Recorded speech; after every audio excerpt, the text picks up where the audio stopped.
countdown in Welsh and in English. It's starting from 25, which is in your language, yes, sorry, in every language that we've got in this room. And we're going.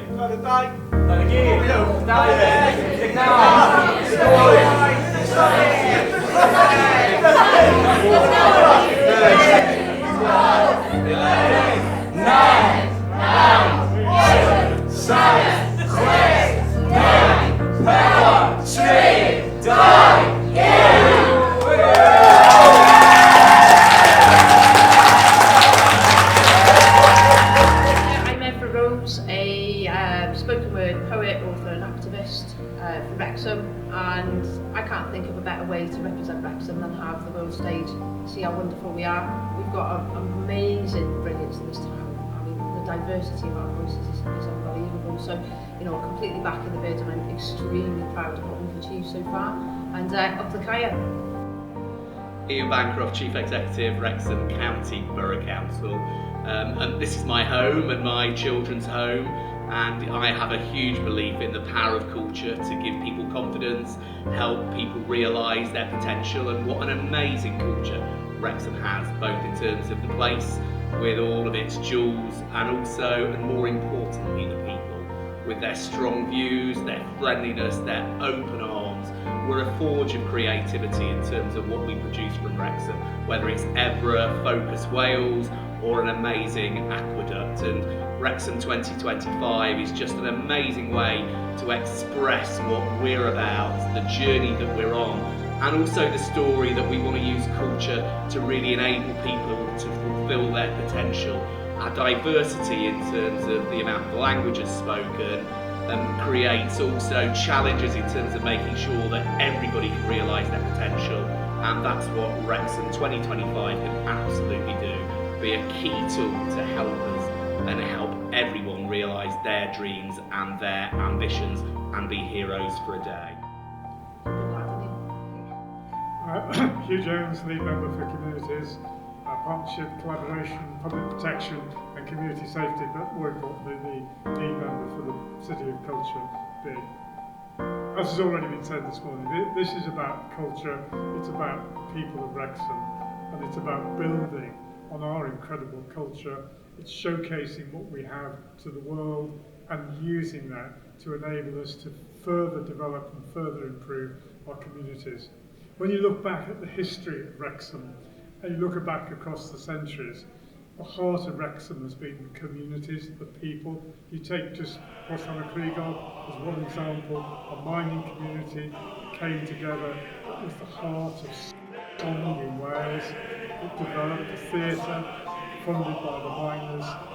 They were the people who have built the culture, and we want to build on that. We want to hand it on to future generations. The Venture Playground is another example of where play is helping to build communities. That's a project that has been seen around the world and established Wrexham as the UK capital of play. Football at the heart of our communities, and again our incredible ability to welcome people the world, from across the world. If we think about the Polish community, they came to fight for us, to defend us in the Second World War. We have been the home for refugees fleeing from strife and war and trouble, but they've been welcomed into the heart of our community and have enriched our community.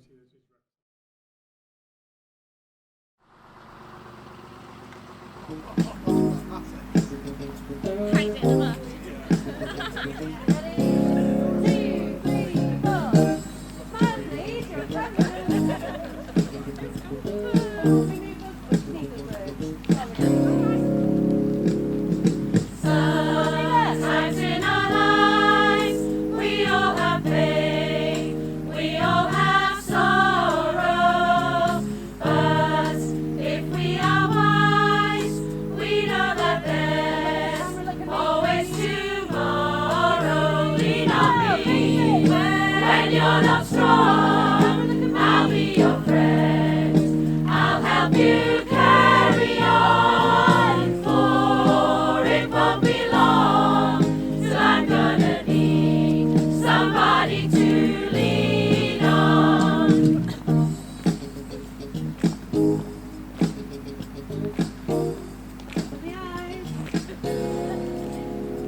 you can't carry.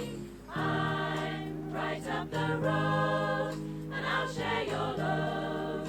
If you just call me, lean on me. I'm Mark Griffiths. I am local from Wrexham, come from the town, work in the town as an English teacher, and also I have been commentating on Wrexham matches since the 1980s, as well as doing shows like Dragonheart. I'm Bill Long. I'm also born in Wrexham, bred in Wrexham. I'm an IT teacher, and I co-host Dragonheart with these two. I am J.Allan, a Wrexham AFC media team member, father, and I do any sort of work that brings me money in. Dragonheart started off as a radio show on Calon FM, formed by the Wrexham Supporters Trust. And we are fortunate to be the current custodians of that show. It's a show which I think it's fair to say has always looked to bring the latest news and stories about the football club to a local audience, but also has always had at its heart the community ethos that the Wrexham Supporters Trust has at its heart. When the Supporters Trust ran the football club, an awful lot of good work was done for charity. And by the same token, Dragonheart has not only talked about the football, it's always talked about those issues, about those social issues. And certainly, Jay, I mean, when we took over the hosting Dragonheart, that was something we were extremely conscious of, wasn't it? Well, yeah, I remember the first podcast I ever did with Mark was, podcast radio show I ever did with Mark was about diversity in the football club, and diversity in the town in general, really. And it's a very important part of Dragonheart, really, isn't it, Bill? Yeah, and I think me and Mark sort of see that diversity quite a lot in our school that we work in, because you've got, there's a huge Portuguese community in Wrexham. There's a huge Polish community, Filipino community, and it's nice to represent the town and be able to sort of help bring voices from other people to Dragonheart. Did you just say that the first show that you just did was for the Wrexham FC? The Bellevue, FC inclusion team. That's right. So the first show that we did, Delwyn Derrick, the manager of Bellevue, as its guest, and so obviously we were looking in doing that to show the cultural richness of our football club, because that is an institution which has been set up in order to reflect that and show the inclusivity of the town. We've also had special episodes like when we had Kerry Evans, our disabled liaison officer at the football club, as our only guest in an episode called The Queen's Speech that we put out at Christmas. Because, I mean, the fabulous work that the club does in the community from that. And there's no question that the football club is an enormous cultural element in the cultural renaissance of this town at the moment. The takeover of the club obviously has grabbed lots of headlines, an awful lot of simplistic headlines, to be perfectly frank, but it has also really energised this town, and I think made a lot of people remember just how proud they are of coming from Wrexham, because there's a much greater sense of civic pride, I would say, at the moment than there has been in Wrexham, certainly for a good, in my opinion, 30 years, if not more. Well, Rob and Ryan taking over the club, not just because of, the club was in a good shape financially, etc. They took over the club because the town is an amazing place to live. It really is, and I don't care what anyone says. A lot of people talk bad about Wrexham, but it really, really is a lovely, safe, inclusive place to live in. And the great work that Kerry does with the DSA, and especially the autism section of the stands at Wrexham, the work that Wrexham Football Club does, is leaps and bounds ahead of many Premier League teams, and it just says a lot about the town in general, that does. And I actually used to work in a special needs school called St Christopher's, where I saw firsthand the benefit that the engagement that the football club has with those children, and there's plenty of pupils that I used to teach who are absolutely Wrexham mad, and they're really proud of this town because of their connection with the football club and the good work that the football club does. And it's really important that a town like Wrexham has that ability to have somewhere where we can all put aside our differences and get together to back a team, and when the team are doing well, the town's doing well. Yeah, I think perhaps sometimes you need somebody to come from the outside to point out how good your town is for you to fully appreciate it. I mean, if we take a broader view here of Wrexham, John Iron Mad Wilkinson in Bersham, that is the spark of the Industrial Revolution. That is the spark of modern society. He's producing cast iron, first person to do so. He produces the world's first machine tool. He bores the engines that lead to the creation of the steam engine, which leads to mass transport. Wrexham was where the Industrial Revolution began. Culturally, with the mining, Wrexham has always been a place which has been an interesting cultural mix. There's always been inwards migration to Wrexham, and that's always livened this town up. You can see that in the football club as well. When the mines start up, you have people moving down from Scotland and living, often in what were essentially shanty towns up in the moors above Ross, in order to get work down in the mines. That was also a factor in the growth of the football club.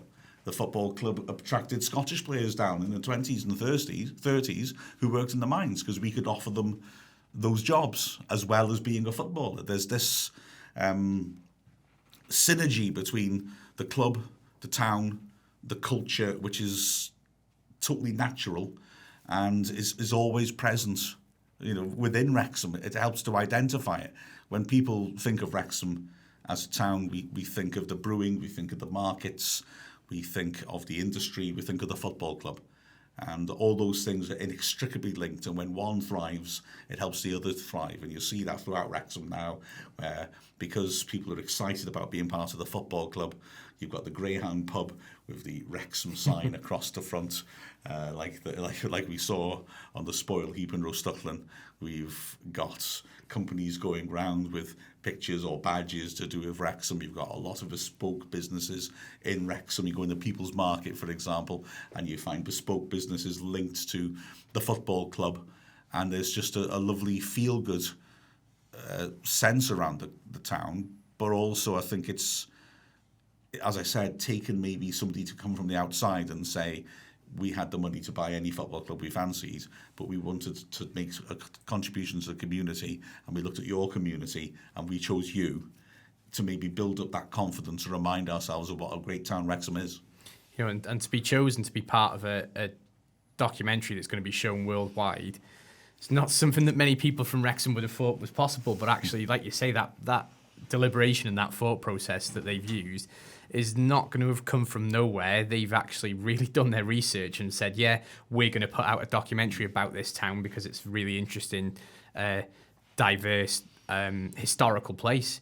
And it's I think as well that the coronavirus pandemic has allowed people to sort of go away and really realise how special and important not just the football club but the community is to everybody else.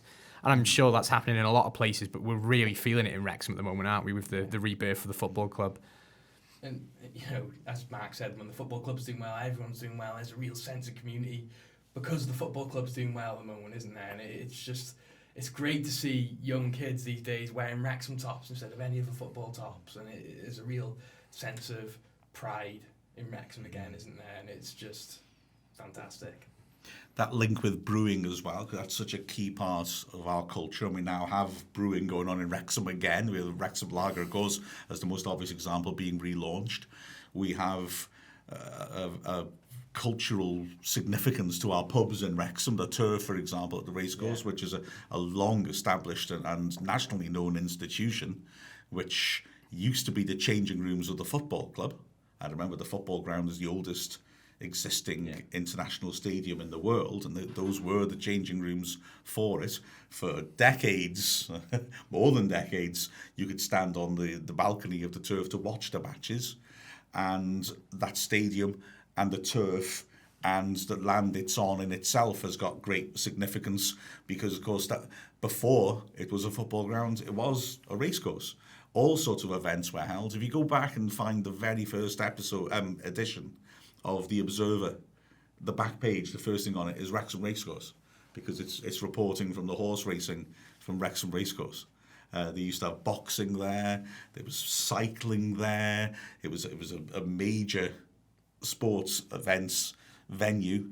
You've got the fact that the Welsh FA is formed in Wrexham, and obviously that's why we have the football museum is going to be the National Football Museum will be based in Wrexham as well. You have the fact that Acton Park held international football matches. Acton Park held the first Welsh Cup final.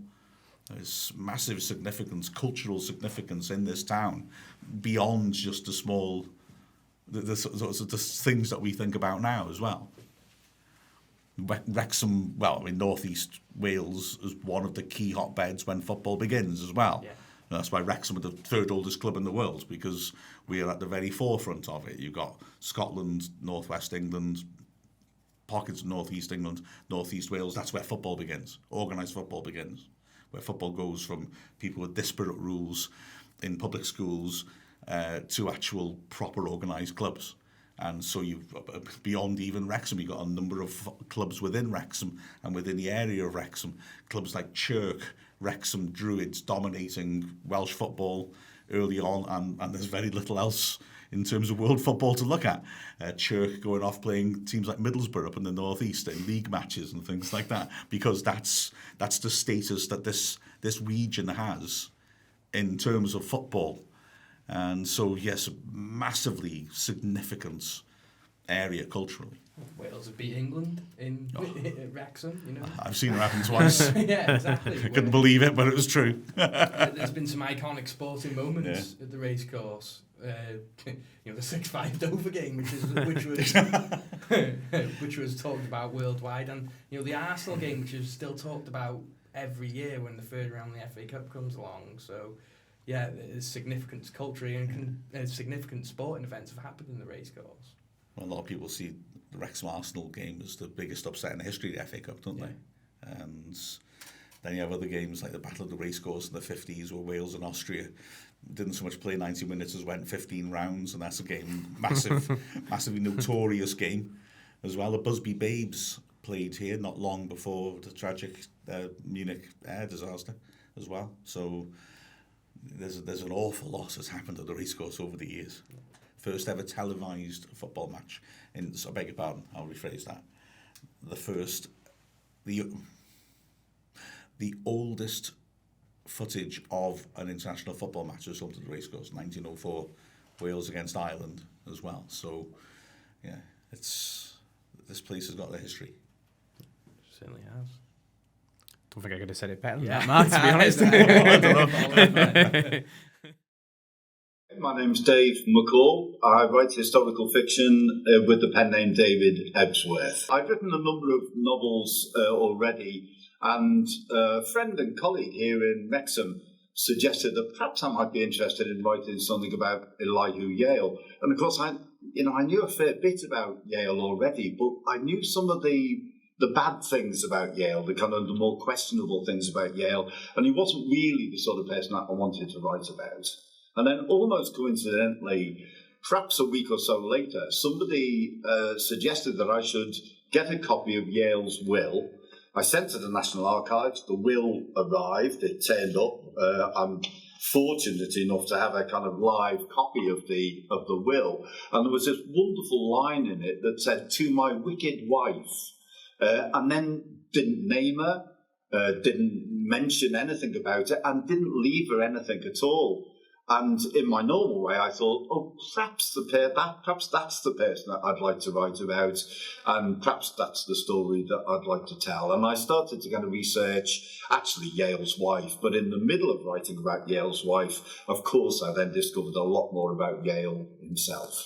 Yale was born, he wasn't born here. His family, of course, had very strong local ties, Denbighshire ties, the J.Allan family.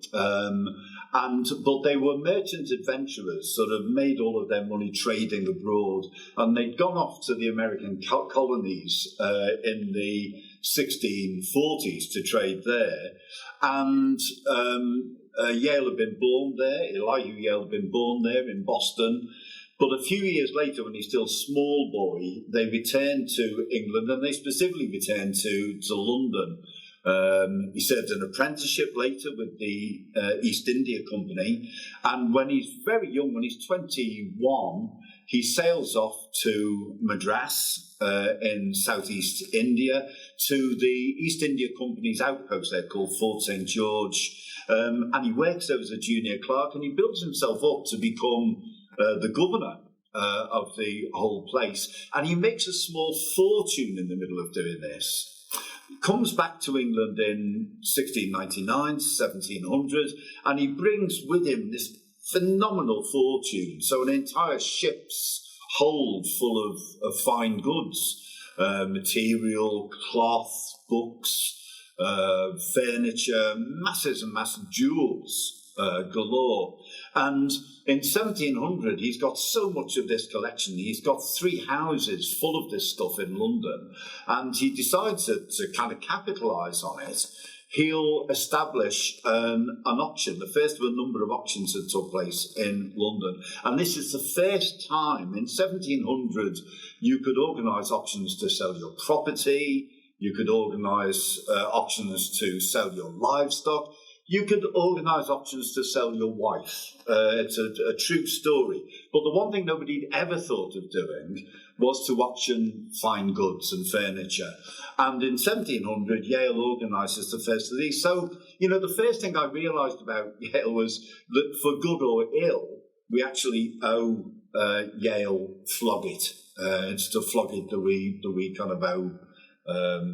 We owe that to Yale, and that just fascinated me. And then I went on to kind of study we still got, by the way, sort of copies of the various auction catalogues and so on. This auction is from after Yale had died. He left behind him 10,000 items that then went to auction over the period of many, many weeks. These huge auctions in London to kind of sell off his 10,000 bits of fine art. So that was the kind of first thing I realised about him.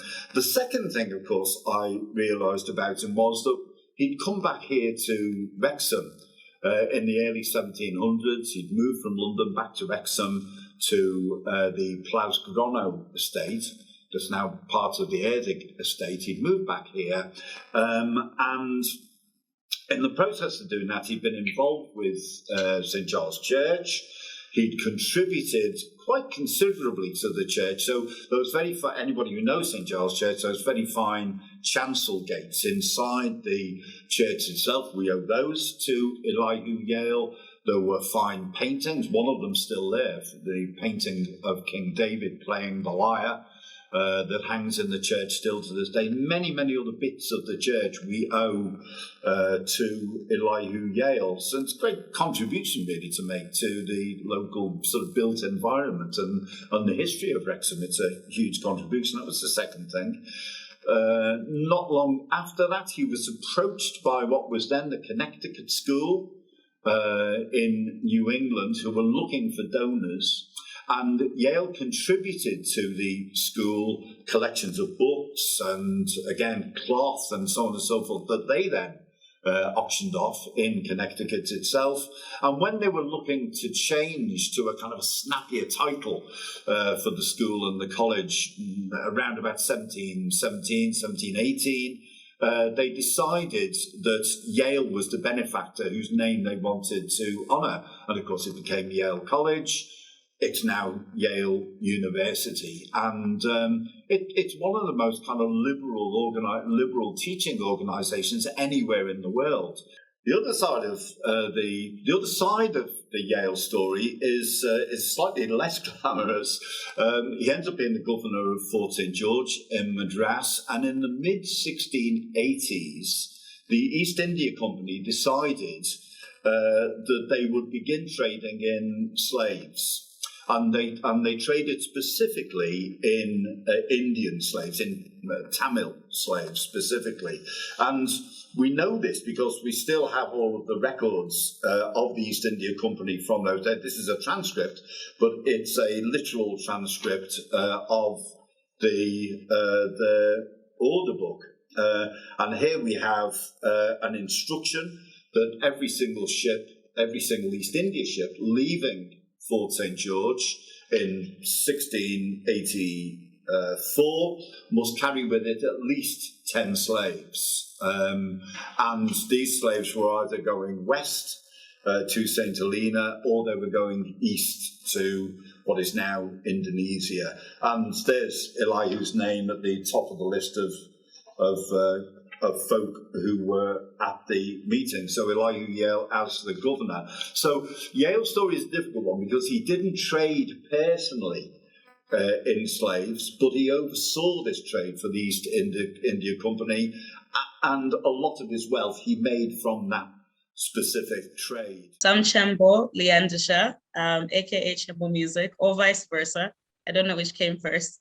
And I'm a performance artist and musician, and I think creative director. I'm gonna say it with my chest. And I was born in Zambia. I grew up in Zambia and in Wrexham. Right now, I am in Lusaka, Zambia, and I'm working on some stuff, on just projects currently, a musical one and a non-musical project, performance piece. I came to Wrexham because my mom moved there for work, because my mom is a midwife and a nurse, and that's what she trained in. So when she moved from South Africa, we were still in Zambia. And so she came to Wrexham, and I don't know why or how, I don't know how the picking process was, but she actually came straight to Wrexham. That's 20 years ago, 21 years ago, my mom moved there. So yeah, it's been a long time for her, and it's 19 years ago for me. And we moved, my brother and I moved because we had the option of either going to boarding school or coming there to be with mom and whatever. So she gave us the option, and we were both like, nah, no one's going to boarding school, because then we wouldn't be around each other. My brother and I are quite close to each other and stuff like that. As close as, siblings can be if you're not fighting and stuff, away from that. So then I moved to Birch Street in Hightown. That was my first home in Wrexham. And I was going to St. Joseph's, so that was my school as well, St. Joseph's Secondary School. So I finished my secondary school there. I went to Yale. Then I went to University of South Wales in Newport. Yeah. And yeah, I've gone up in the UK in a way, back and forth between England and Wales. And yeah, I think I'm influenced by both places in different ways. I think there's practices that I have cultivated since school and stuff, and since being in Wrexham, because with the large, the music presence in Wrexham is undeniable. And this, there's always been Central Station, there's always been events from Rebellion. So those days for Rebellion, that's how far back all this is. So I feel in Wrexham, there's a music culture that's very, very heavy. When I was growing up in Zambia, the way that I was growing up anyway, I wasn't that deep into the concert culture and stuff like that, apart from school, because I still used to do acting when I was a kid and perform in front of people and stuff. But the culture wasn't really I wasn't going to concerts at the time, but I know my parents grew up around that culture as well when they were young in Zambia and stuff. They grew up they were going to concerts a lot. They even had an accident when me and my brother were kids from coming from a concert. So that's how much they loved to enjoy their lives. But yeah, I feel a lot of the practices, for example, I feel there's a desire to really sharpen your craft in the British sense. And I know, there's a lot of different types of artists. There's a way people critique art, and even artists critique their own work, in the UK, that I think I haven't fully experienced as much of here.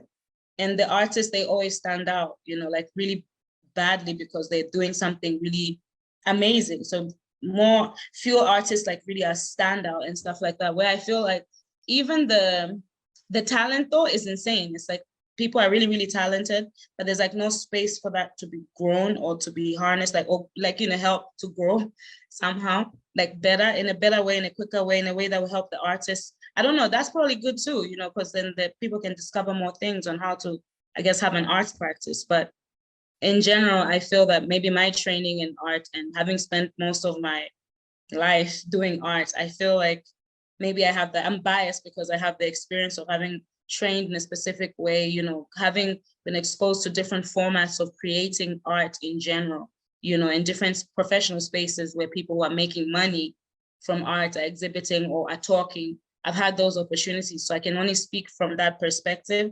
So even though I am Zambian, I'm also looking into Zambia.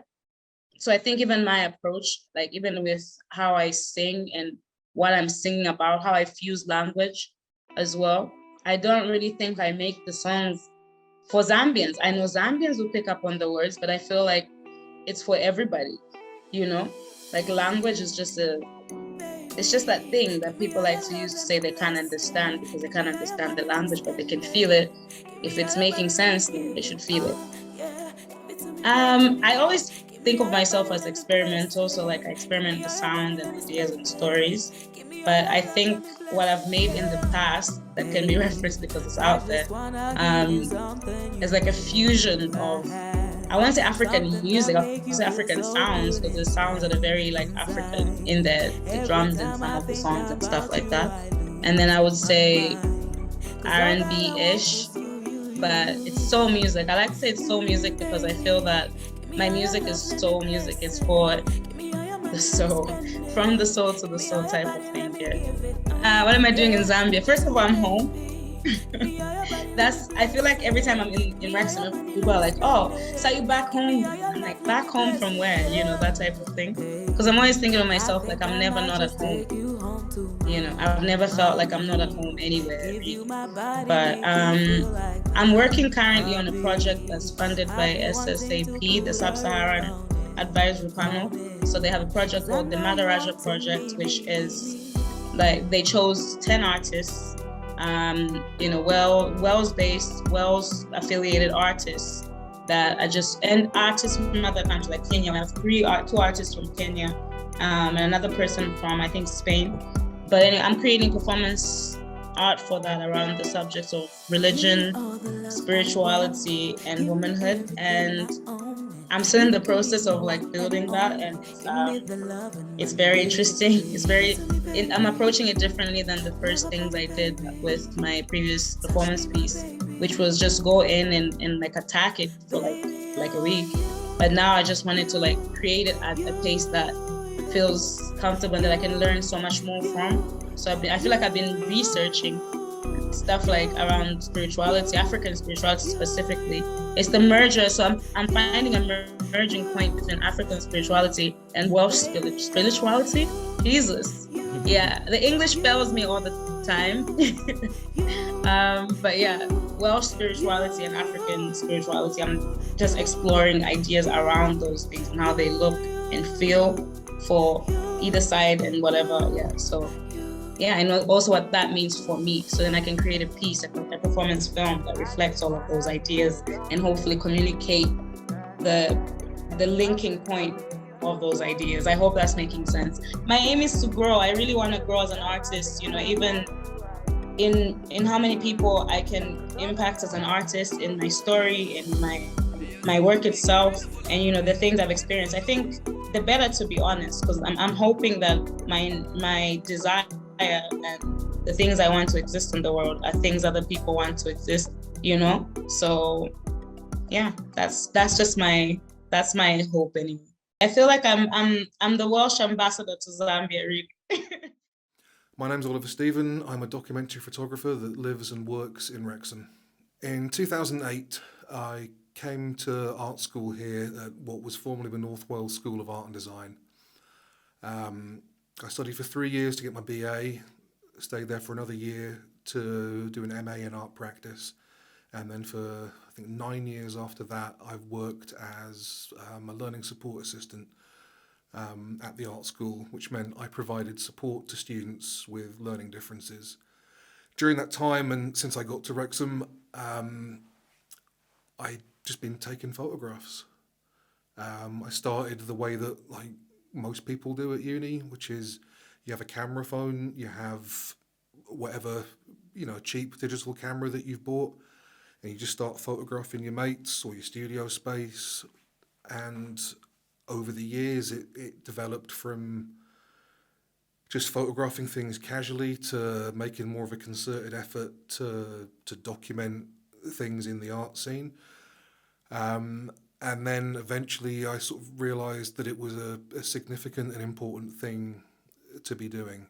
The main space that features in a lot of the work is the art school at 49 Regent Street, because obviously I was based there as a student. I worked there for 9 years. So I have photographs from an insider's perspective there, as opposed to when press would come in or the university would take promotional photographs. I was in the studio spaces, I was with the students. So it's like seeing behind the curtain kind of view of there. The other main place that features in the photographs is Indagin, which was a community art space, which housed a number of studios for artists to use as their own personal space. It had a gallery space, bar, there was live music on there quite often, Focus Wales was there.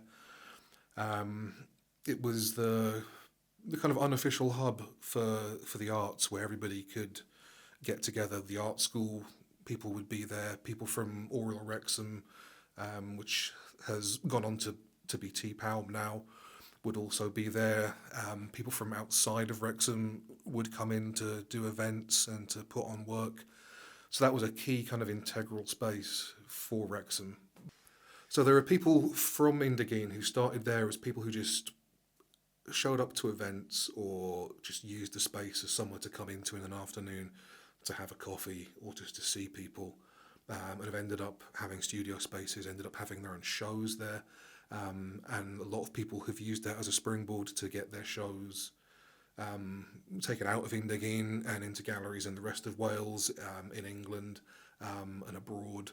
We've had artists travel to Finland as part of shared exhibitions. Work's made its way over to America. There's stuff made its way to Europe. There's a lot of people who've essentially started from nothing in this small little community art space and have turned it into their career. They've been able to quit their day jobs that they didn't like in order to pursue art full time, and that was all because of a small community-led art space in an old abandoned JJB store.